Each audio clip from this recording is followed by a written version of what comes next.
Donc, salam alaikum wa rahmatullah wa barakatuh à toutes les sœurs. Donc, déjà, je voudrais m'excuser. Désolée pour ces problèmes de connexion, indépendants de notre volonté. Merci de l'invitation et je voudrais dire merci à vous toutes d'être là. Je prie qu'Allah fasse que cette rencontre soit quelque chose de bénéfique pour nous toutes, Inch'Allah. Et je tiens à féliciter Iqra Academy. Comme nous savons, il n'y a rien de mieux que d'apprendre le Coran et de l'enseigner. Donc, je les félicite et je prie qu'Allah récompense tous ceux qui sont impliqués dans ce projet, Inch'Allah. Donc, aujourd'hui, je vais parler d'un sujet qui est très vaste, être musulmane aujourd'hui. C'est très vaste, mais je voudrais juste partager quelques points avec vous. Est-ce que vous m'entendez toutes? Vous m'entendez? Est-ce que vous... Oui, d'accord. Donc, le premier point que je voulais évoquer, pour nous, c'est quoi être musulmane aujourd'hui? Qu'est-ce qui fait de nous des musulmanes? Et comme nous savons, nous croyons aux piliers de l'islam que nous connaissons, nous croyons aux piliers de la foi, mais c'est quoi être de bonnes musulmanes aujourd'hui? Donc, je voudrais m'encourager moi-même et vous encourager vous aussi, parce que dans notre religion, c'est une question de solidarité. On doit s'encourager mutuellement sur le droit chemin, Inch'Allah. Donc, pour moi, être une bonne musulmane, c'est tout d'abord, en plus de respecter les piliers de l'islam, les piliers de la foi, c'est le comportement. Et souvent, aujourd'hui, on a tendance à oublier cette partie-là. On prend beaucoup de temps à vouloir toujours prier, à vouloir toujours faire le ramadan, faire des jeûnes, faire beaucoup d'actes surérogatoires, la charité, etc. Mais on oublie que le comportement de la musulmane est un élément central de son identité. Donc, tout d'abord, notre comportement envers les personnes qui nous entourent, notre famille, nos collègues au travail, avec nos enfants, nos comportements avec nos conjoints, nos maris, c'est quelque chose de très important. En plus de croire aux piliers de l'islam et aux piliers de la foi, il faut toujours s'assurer que nous sommes également des bonnes musulmanes par rapport à notre comportement de tous les jours avec les personnes qui sont autour de nous. Un autre point qui est très important, c'est la confiance en Allah subhanahu wa ta'ala. Parce que être musulmane ne veut pas dire que nous avons complètement confiance en Allah. Donc, quand nous voyons autour de nous, il y a beaucoup de choses qui se passent et qui nous ramènent toujours à la confiance absolue en Allah subhanahu wa ta'ala. Et également notre soumission à Allah. On peut dire que nous sommes musulmans, mais est-ce que réellement nous sommes soumises à Allah subhanahu wa ta'ala? Est-ce que lorsque nous sommes en train d'adorer Allah, est-ce que nous savons que nous devons l'adorer comme il nous a demandé et pas comme nous on le souhaite? Donc aujourd'hui, on a dans nos familles et dans nos vies beaucoup de personnes, par exemple, qui font les prières, mais elles font les prières 2 fois par jour ou 3 fois par jour. Mais on voit que les 5 prières aux heures convenues ne sont pas souvent respectées. Donc, c'est un conseil que je me donne à moi-même et aux sœurs également, pour que nous puissions adorer Allah subhanahu wa ta'ala comme il nous a demandé de l'adorer, pas comme notre esprit le pense ou bien pas comme on préfère le faire. Un autre point qui est très important, c'est une question de priorité. Comme vous savez, une journée a un nombre limité de temps et il y a certaines choses qu'on peut faire, il y a certaines choses qu'on n'a pas le temps de faire. Donc, l'importance d'établir des priorités, ce que j'ai vu qui a été utile pour ma propre vie, c'est décider qu'est-ce qui est important pour moi. Qui suis-je et qu'est-ce que je cherche de ma vie? Qu'est-ce que je veux accomplir dans cette vie-là? Donc, une fois qu'on a décidé, parce qu'en tant que musulmans, nous savons que nous sommes sur cette terre pour adorer Allah subhanahu wa ta'ala et pour préparer notre vie éternelle. Parce que la vie dans cette dunya, elle est très limitée. Nous savons, nous connaissons tous des gens qui étaient avec nous l'année dernière, qui ne sont plus avec nous aujourd'hui. Il y a des personnes qui sont moins âgées que nous, qui sont déjà décédées. Donc, ce n'est pas une question d'âge, ce n'est pas une question de niveau social, etc. Donc, sachant que nous avons un temps limité sur cette terre et que chaque jour qu'Allah nous donne est une journée limitée, il faut qu'on s'établisse des priorités pour ne pas gaspiller le temps qu'Allah nous a donné. Les priorités que je me suis données à moi-même et que je voudrais partager avec mes sœurs aujourd'hui, c'est tout d'abord la prière. La prière 5 fois par jour à l'heure, c'est quelque chose qui n'est pas négociable en islam. Malheureusement, aujourd'hui, vu que c'est devenu difficile pour beaucoup de personnes et beaucoup de personnes n'en font plus leur priorité, ils décident de prier quand ils veulent. Il faut qu'on sache que ce n'est pas permis. Allah ne nous a pas permis de prier quand on veut. Il nous a dit de prier aux heures qui ont été indiquées dans la sunna du prophète sallallahu alayhi wa sallam. Donc, en termes de priorité, je pense que la toute première des priorités, c'est nos prières 5 fois par jour et à l'heure. Et c'est ce qui fait également aujourd'hui de nous des bons musulmans. Ensuite, nous avons le Coran. Le Coran qui est vraiment une guidance, c'est une miséricorde, c'est une guérison pour nos cœurs et nos poitrines. Dans le Coran, Allah, il nous guide, il nous explique la vie de ceux qui sont venus avant nous, la vie des personnes qui ont réussi avant nous, et il nous explique qu'est-ce qui a fait que ces gens-là ont réussi. Il nous parle des personnes qui ont échoué, qui ont vécu avant nous, mais des personnes qui ont échoué, qui ont fini en enfer. Et Allah nous explique également qu'est-ce qui a fait que ces personnes-là ont échoué et ont gâché leur vie. Donc, c'est en lisant le Coran qu'on peut prendre l'exemple des personnes qui ont été heureuses et qu'on peut se préserver et se prémunir contre la vie des personnes qui ont échoué leur vie et qui ont fini en enfer, qu'Allah nous en préserve et qu'il nous accorde à tout le paradis, Inch'Allah. Donc, comme nous savons, le jour du jugement, le prophète sallallahu alayhi wa sallam, la première chose dont il va se plaindre, il va dire à Allah, ô mon Seigneur, mon peuple a pris ce Coran pour une chose délaissée.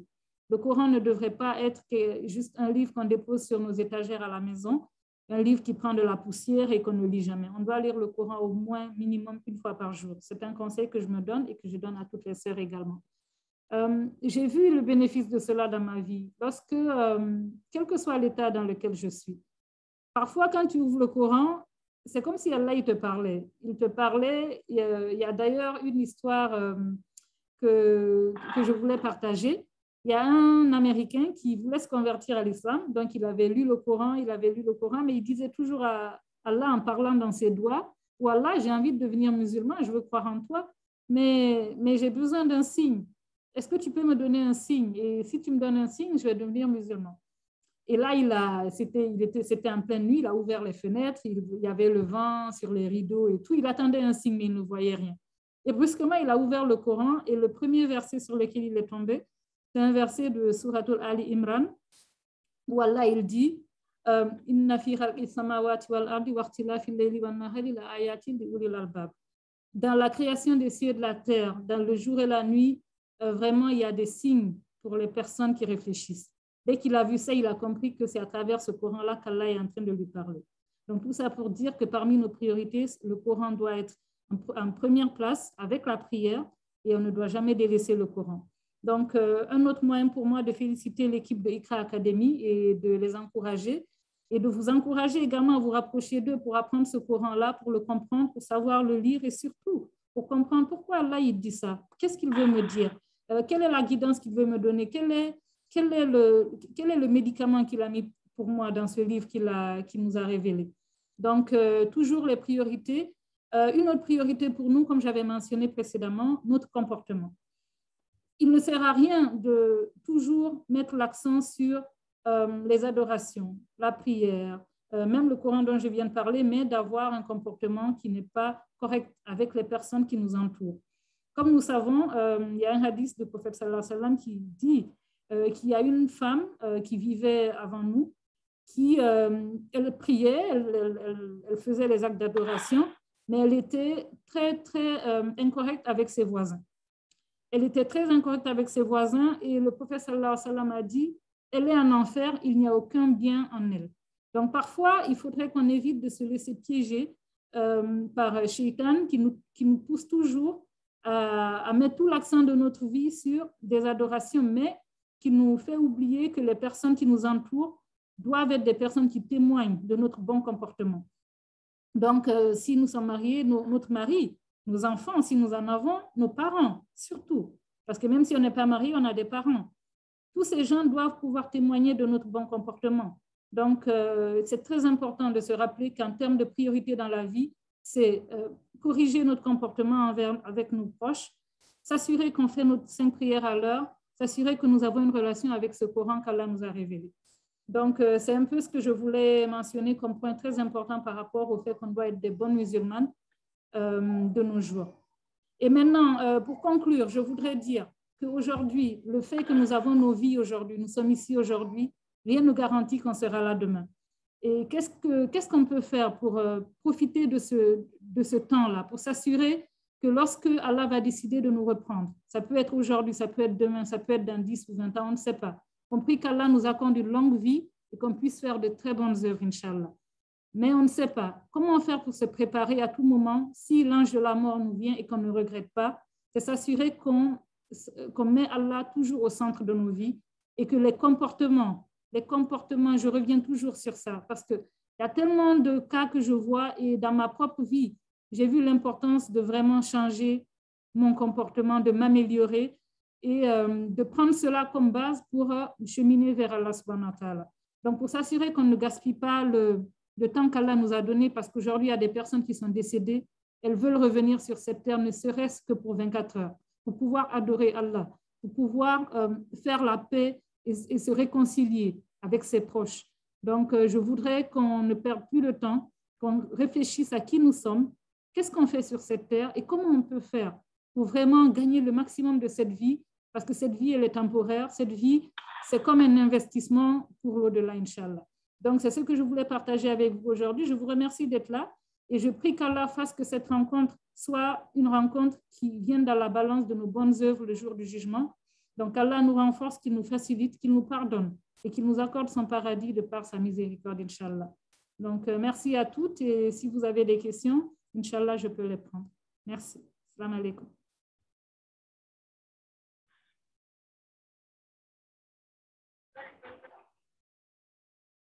Vous m'entendez? Oui. Je n'entends pas bien.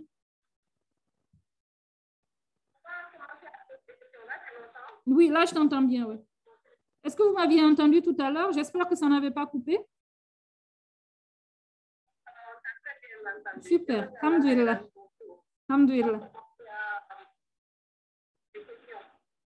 Est-ce que vous avez des questions ou bien est-ce que vous voudriez partager quelque chose avec moi également? En tout cas, on est là pour partager nos expériences. Chacune peut apprendre de l'autre. Et n'hésitez pas, si vous avez un commentaire ou une question, vraiment, je suis preneuse, Inch'Allah.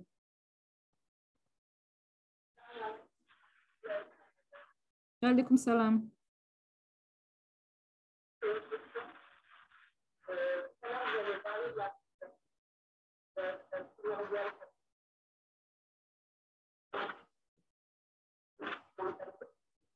Je n'ai pas bien entendu. Peut-être que, Massi, tu peux répéter pour moi dans le WhatsApp, s'il te plaît?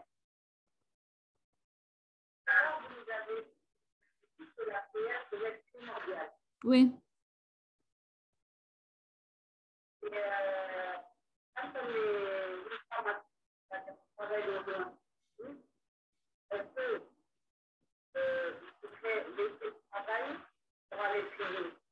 Mm-hmm.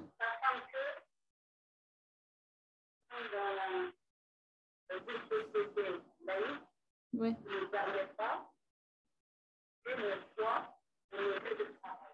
Mm-hmm. D'accord. Oui, j'ai entendu. C'est bon, vous avez fini? D'accord. Donc, merci. Moi, dans mon expérience, c'est vrai que bon, je travaille depuis plus de 13 ans maintenant. J'ai travaillé en Guinée, hors de Guinée. J'ai travaillé dans des entreprises privées et aux Nations Unies. Et vraiment, depuis que j'ai commencé à travailler, je n'ai pas raté ma prière. Alhamdulillah. Comment? C'est une question de priorité. C'est vrai que les employeurs, il y en a qui pourraient faire problème, mais personnellement, je viens avec mon tapis au travail. Je mets mon tapis à côté de soi. Je mets mon tapis dans la... S'il y a une salle de prière, je mets mon tapis là, ou bien je mets mon tapis à côté de ma chaise où je m'assois parce que il y a toujours, on a notre ordinateur, on a la chaise où on s'assoit et ça, c'est notre espace. Donc moi, ça dépend. Dans certains boulots, on avait des salles de prière. Dans les boulots où il n'y avait pas de salle de prière, comme je suis aux Nations Unies, je mets mon tapis à côté de ma chaise, je fais mes ablutions. Quand c'est l'heure de la prière, je fais ma prière. Lorsque je suis en réunion, je me lève, je ne dis pas où je vais parce que bon, je n'ai pas besoin de publier où je vais. Mais de la même manière où les gens se lèvent pour aller aux toilettes, on ne leur demande pas où ils vont aux toilettes, ils peuvent faire 5 minutes et revenir. Moi, je me lève, je vais faire ma prière, je reviens sans bruit. Donc, c'est comme ça que je fais personnellement. En fait, c'est question de, et j'ai remarqué, lorsqu'on veut faire de la prière sa priorité, Allah, il nous facilite. N'oublions jamais, la seule facilité qu'on peut avoir, c'est si Allah, il nous facilite. Parce que s'il ne nous facilite pas, la chose la plus facile peut devenir impossible à faire. Donc, c'est moi, dans mon expérience, j'ai fait doigt à Allah, je lui ai demandé de toujours me faciliter l'accomplissement de mes prières et alhamdoulilah, je n'ai pas de soucis par rapport à mes prières tout au long de la journée, quelles que soient les entreprises où j'ai travaillé. Donc, c'était ça mon expérience. Merci. Alors, moi, je vais rajouter quelque chose dessus parce que ça, c'est une question de temps. Parce que moi, en tant que DRH, ça, j'ai déjà eu le cas. En réunion, la personne qui devait assis, voilà, qui devait gérer le processus, s'est levée pour aller prier. C'était une réunion qui était. Et après, moi, je à punir cette personne-là parce qu'elle s'est levée pendant la réunion pour aller prier. Oui. D'accord? Comment est-ce que la personne dit, mais moi, c'est l'heure de la prière, quoi. Je ne vais pas me lever pour aller prier. Okay. Donc, on va sur la base de la prière, son adoration et son boulot. N'est-ce pas? On sait tous qu'on va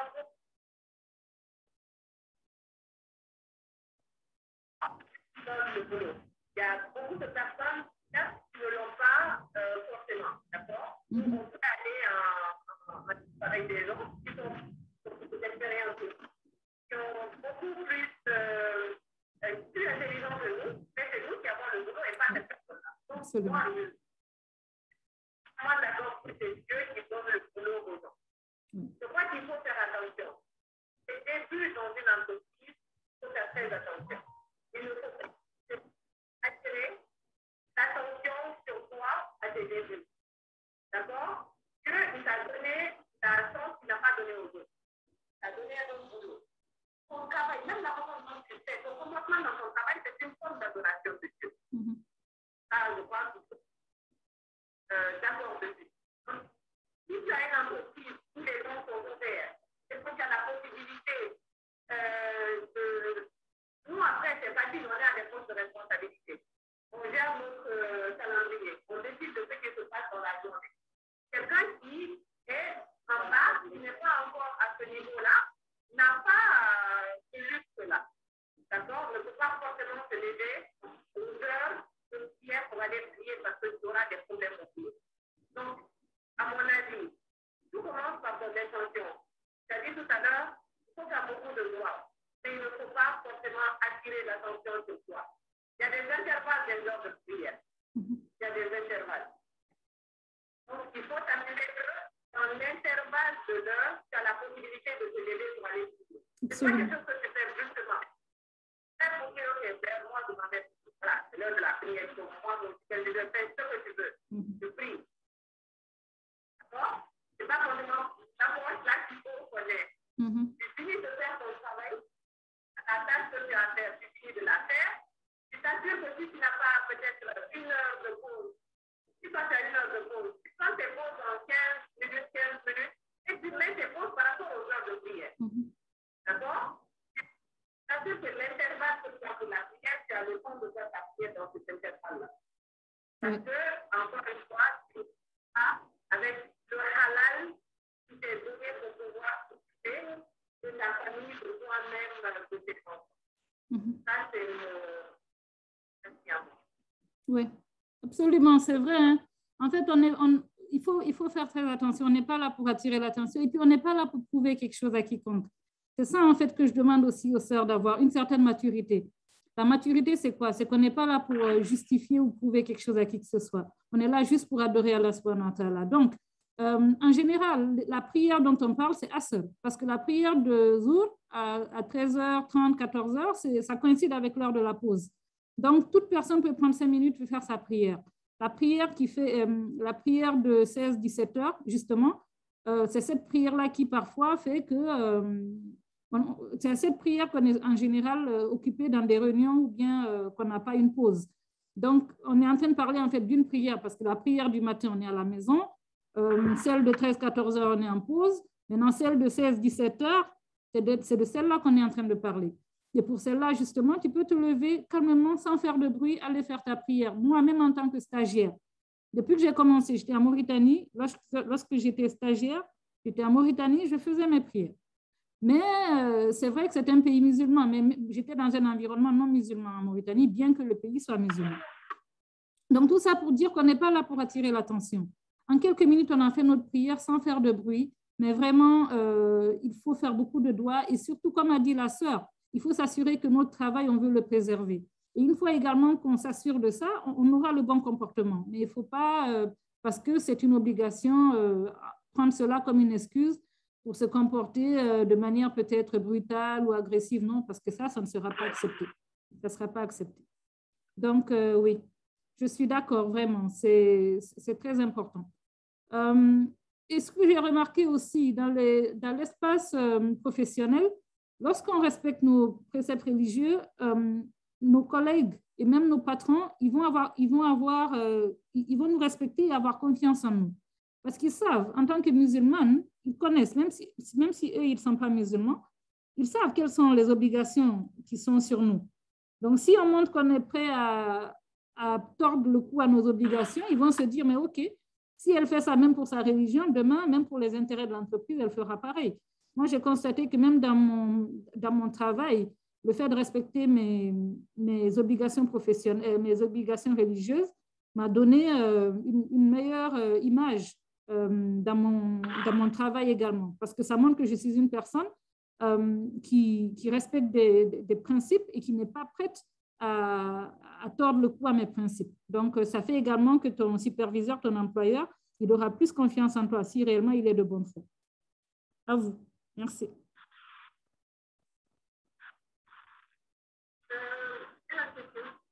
Est-ce que vous avez une autre question? J'aimerais que tu reviennes sur la science, d'accord? Parce que ça ne pas forcément une distinction entre nos cultures et l'islam. D'accord. J'entends pas bien.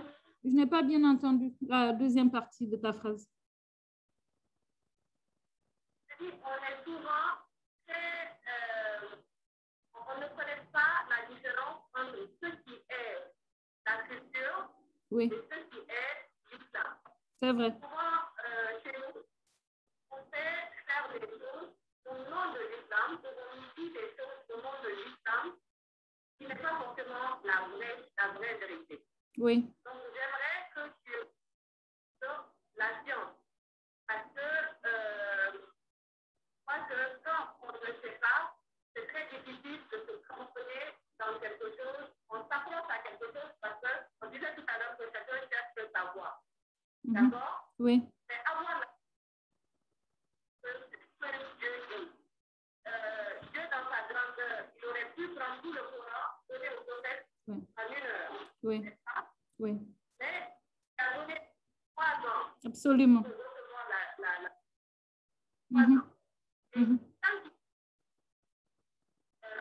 Quand Aya n'avait pas assimilé le verset qu'ils ne mettaient pas en pratique, souvent les autres versets ne venaient pas. Oui. Donc nous, en tant que musulmans aujourd'hui, on donne la priorité à la connaissance et à savoir ce qui est l'islam et ce qui est la culture. Je crois que c'est quelque chose de très important. Un exemple tout bête. Oui. Quand on est musulman, on fait 5 fois par jour, c'est dans le but d'être propre. Oui. La propreté, l'islam, c'est la propreté. Oui. Aujourd'hui, une sœur qui sont censées être musulmanes, mais quand elles s'approchent de toi, c'est compliqué. Oui. Oui. Et ça, les gens ne peuvent même pas se donner du boulot. Oui. Parce que souvent, malheureusement, on fait directement. Dès qu'on se voit avec ton voile, c'est déjà mis dans une catégorie. On te juge. Après, quand il y a oui. on n'a pas les mêmes choses que celles qui ne portent pas un voile. Ça, c'est la première chose. Ensuite, tu viens, il y a plein de choses qu'on doit Oui. C'est très important. Au-delà de ce qu'il faut faire pour être, on parlait de caractère, mais les bases, oui. Les bases, si tu peux nous parler de ce qu'on peut prendre avec vous aujourd'hui et l'appliquer déjà aujourd'hui. Oui, oui, oui. Absolument, absolument, tu as raison, subhanallah. Tu sais, ce que tu as dit, c'est vrai parce qu'on ne peut pas adorer Allah, on ne peut pas suivre cette religion si on ne la connaît pas. Parce que si on ne connaît pas cette religion, on va faire plus de mal que de bien, on va se faire du mal à nous-mêmes. Donc, l'importance de savoir nos bases là, je pense que même Iqra Academy, avec le curriculum que j'ai vu, c'est une chance pour beaucoup de nos sœurs de venir apprendre le B à bas. Parce que souvent, on pense que nous sommes musulmanes parce que nos parents sont musulmans, mais ce n'est pas vrai. Ça ne devrait pas. Si c'est ce qu'on pense, on devrait revoir cela. Pourquoi? Parce qu'à notre âge, maintenant, nous ne sommes plus des enfants. À partir de l'adolescence jusqu'à l'âge d'être jeune adulte, il faut qu'on puisse nous-mêmes comprendre c'est quoi être musulman. Qu'est-ce qui fait de moi une musulmane? Qu'est-ce qui est important pour moi? Comment je fais pour adorer Allah? Et donc, ce que tu as mentionné, ma sœur, par rapport à la propreté, la purification, l'islam et la purification, on ne peut pas les dissocier. Ils sont toujours ensemble. Une musulmane ou un musulman ne peut pas ne pas être pur et propre, que ce soit dans son corps, dans son cœur, dans son âme, dans sa vie. Le musulman ne peut pas ne pas être propre. Donc, c'est très important ce que tu as dit. Merci de l'avoir mentionné. Parce que si on ne connaît pas notre religion, on va adorer Allah, mais on ne va pas adorer Allah comme il faut et on sera en train, c'est comme un panier percé, on sera en train de mettre des choses dans un panier, mais qui est percé. Donc, c'est vrai, vraiment, subhanallah. Merci pour ce rajout-là. Merci.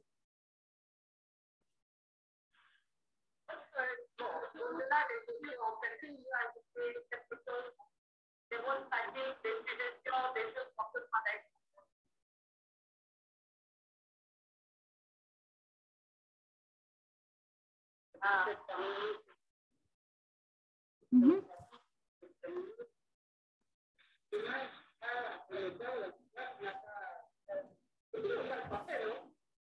Et également, merci. Merci. Allô, tu m'entends?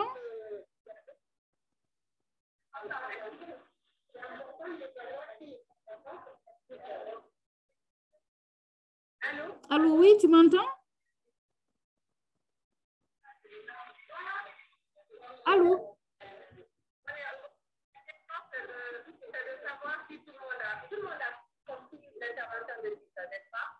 Est-ce que vous avez des... pas de questions, est-ce que vous avez des suggestions? Pour vous, être musulman aujourd'hui, est-ce qu'il y a des choses que vous devez rajouter qu'elle n'a pas dit?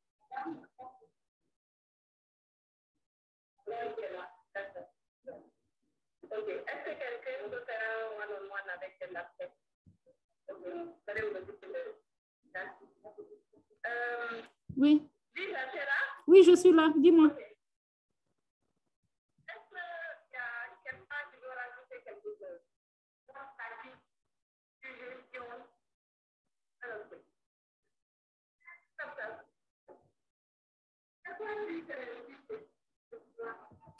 Si elles veulent, Massi, si elles souhaitent, personnellement, elles peuvent me joindre également sur Facebook ou sur WhatsApp si elles ont des cas personnels ou particuliers où je peux peut-être donner des conseils ou les accompagner.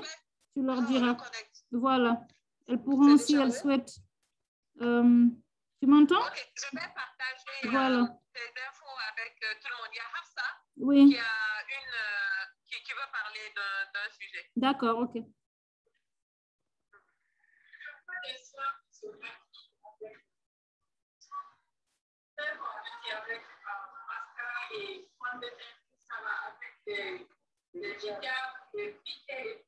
Ça, c'est l'heure de la prière. Comment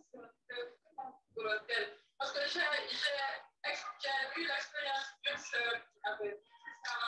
Donc, elle a fait la mission une fois. Donc, pour toute la journée, il ne fallait pas que ça se casse. Il ne fallait pas que je vais vraiment garder ses instructions, je peux vraiment garder son maquillage. Ça aussi, je crois que tout ça, elle est pratique. Bon, après, comme je disais dehors tout à l'heure, ça c'est mon avis. Chacune a son cheminement pour arriver à la destination.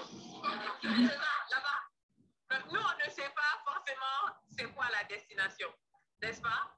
Seul Allah subhanahu wa ta'ala sait où est la destination.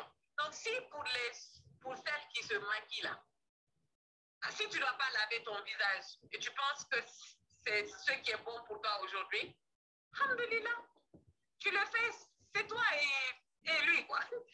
En tout cas, ça, c'est mon avis à moi. Mais ce qu'il faut qu'on évite, c'est qu'on montre la personne du doigt. Qu'on se dise, bon, je vais prendre l'exemple sur Hawa, parce que c'est ma petite sœur. Hawa, c'est celle-là, ma petite sœur. Hein? Pourquoi tu te maquilles comme ça? Dieu ne va pas accepter tes prières. Voilà, Dieu n'acceptera jamais ce que tu fais. Voilà. Après, pour moi, ça, c'est quelque chose qui, bon, connaissant peut-être sa bouche, elle ne va pas se laisser faire, mais une autre personne, ça va la décourager. Voilà, ça va la vexer, ça va la décourager. Même le prophète disait que quand tu as une remarque à faire à quelqu'un, tu le fais entre vous. Tu le fais entre vous. Mais nous, on ne peut pas guider quelqu'un. Même le prophète, sallallahu alayhi wa sallam, il ne pouvait pas. Le Coran dit que même le prophète, paix et salut sur lui, ne pouvait pas guider. Il ne peut que donner la parole. Il peut que nous donner la parole. C'est Dieu seul qui guide. Donc, que Dieu nous guide.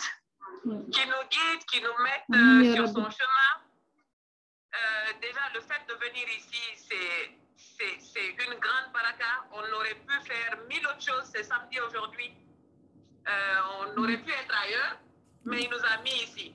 Donc, que Dieu fasse que chaque pas qu'on a pris de chez nous jusqu'ici, qu'il le multiplie en bienfait pour nous sur terre et dans l'au-delà, Inch'Allah. Que la connaissance qu'on a aujourd'hui, que ça reste quelque chose de bénéfique pour nous, pour nos familles, pour nos enfants, pour tout le monde, Inch'Allah.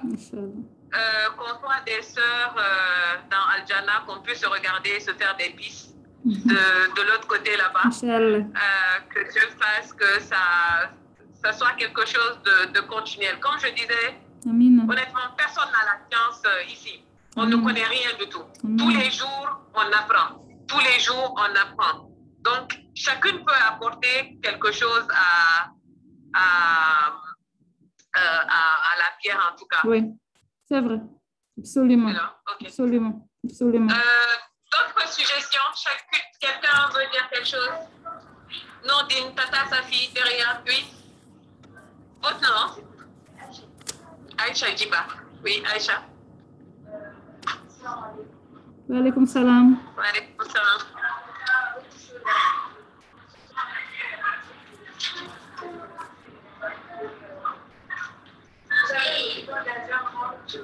J'ai dirigé ma délégation. J'ai déjà beaucoup que nous les femmes citoyennes,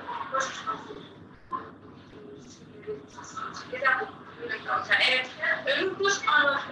Le ménage entier. Je vois les petits pois, les petits pois, et la marche à la main. Au lieu de partager au moins les petites choses, maintenant, elle danse pas. Elle donne des problèmes où elle danse. Même celle qui ne danse pas, la musique, TikTok, vraiment, c'est exagéré. J'aimerais beaucoup absolument pas ça. Ces gens beaucoup. Encore une fois, on parlait tout à l'heure de ne pas juger, de ne pas pointer le doigt sur quelqu'un d'autre. Voilà. À la fin de la journée, quand je rappelle la première chose que j'ai fait, c'est snapper. Mais en fait, le voile, voilà. Bien, déjà. Oui. Voilà une question. Tu as entendu la conversation? J'ai entendu par rapport au fait qu'il y a des sœurs qui mettent de la musique, qui dansent, etc. J'ai entendu ça. D'accord. Donc maintenant, moi, je disais qu'on n'est pas là forcément pour pointer du doigt ou juger. Ouais. Mais il y a un point qui m'attire dessus. Pourquoi est-ce qu'on porte le voile?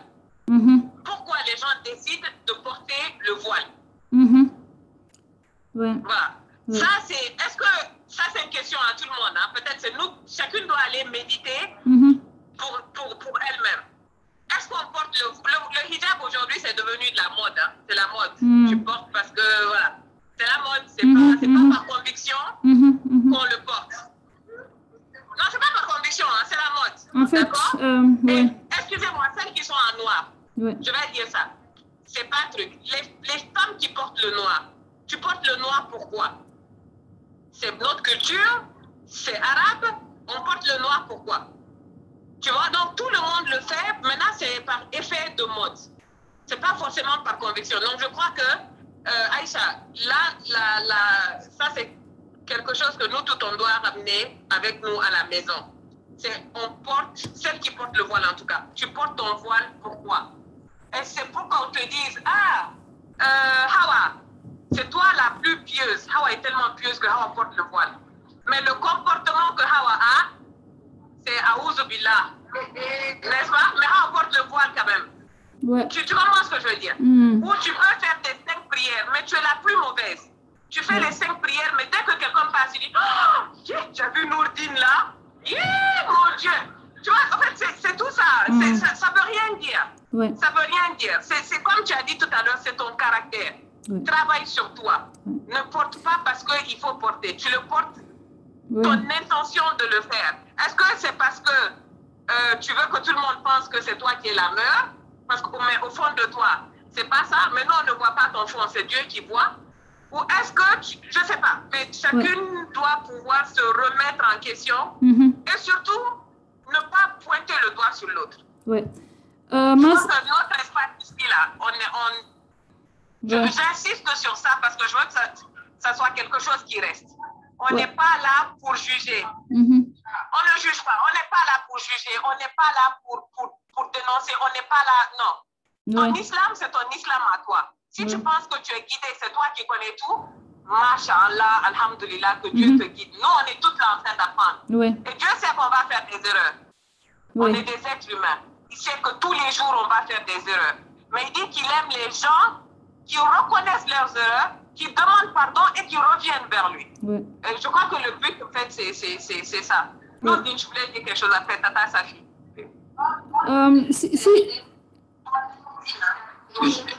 Merci. Aïcha.